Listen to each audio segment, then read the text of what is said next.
Friends, मैं आज आपके साथ इंटरकोर्स के 2 लाजवाब तरीके शेयर करूंगी कि जिनके मुताबिक अगर हम बिस्तरी की जाए तो इंशाल्लाह उन ख़वातीन का एक ही अमल में हमल ठहर जाएगा जिनके यहाँ काफ़ी अरसे से औलाद नहीं हो रही।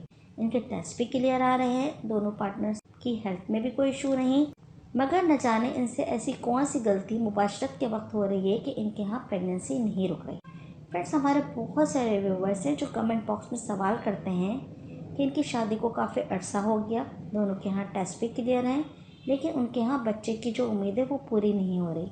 दोनों के अंदर कोई बीमारी भी नहीं और कोई मौरसी मसला भी नहीं। तो फ्रेंड्स, इस वीडियो में आज मैं ऐसे 2 मुबाशरत के लाजवाब तरीके शेयर करूँगी। ये तरीके बहुत सारे कपल्स ने आजमाया हुआ है।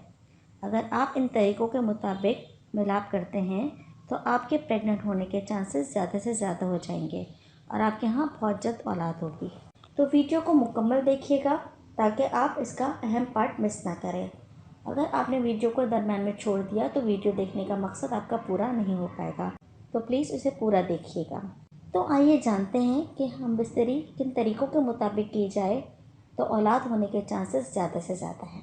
तो फ्रेंड्स, पहला तरीका ये है कि इंटरकोर्स के वक्त औरत को सीधा लिटाकर इसकी पैक के नीचे तकिया रखें और हम बिस्तरी का अमल करें। यानी जब आप इंटरकोर्स करें, औरत को अपनी बीवी को सीधा लिटाकर इसकी पैक यानी कमर के नीचे तकिया रखें और फिर मुबाशरत का अमल करें। ऐसा अमल इस तरीके से अमल करने से औरत के प्रेग्नेंट होने के चांसेस ज़्यादा से ज़्यादा हो जाते हैं। दूसरा तरीका ये है कि औरत को घोड़ी की तरह बेड से लगाएं और फिर पीछे की तरफ से यानी अगले हिस्से में मुबाशरत का जो अमल है वो करें। बीवी के पिछले हिस्से में जमा करना सख्ती से मना है। बीवी के बैक में बिल्कुल जमा ना करें। वो हिस्सा जो कि पखाने का हिस्सा है उस हिस्से में बिल्कुल जमा ना करें, क्योंकि ये हराम तरीका है। हम बिस्तरी के बाद बीवी को चाहिए कि दाएं जानिब करवट लेकर 1 घंटे तक लेटी रहे। अगर मुबाशरत के अमल से पहले आपको पेशाब की हाजत है तो पहले कर लें।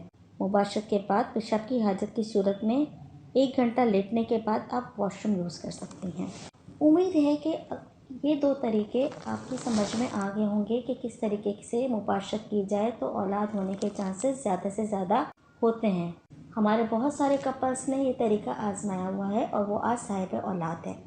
तो उम्मीद करती हूँ आज की वीडियो आपको पसंद आई होगी। रोज़मर्रा के मालूमात और जच्चा बच्चा से मुतालिक मालूमात के लिए हमारे चैनल को सब्सक्राइब कीजिए, बेल को और नोटिफिकेशन पर सेट कर दें और हमारे इस वीडियो को अपने दोस्तों के साथ ज़रूर शेयर कीजिए। तो अगली वीडियो तक के लिए इजाज़त दीजिए। अल्लाह हाफ़िज़।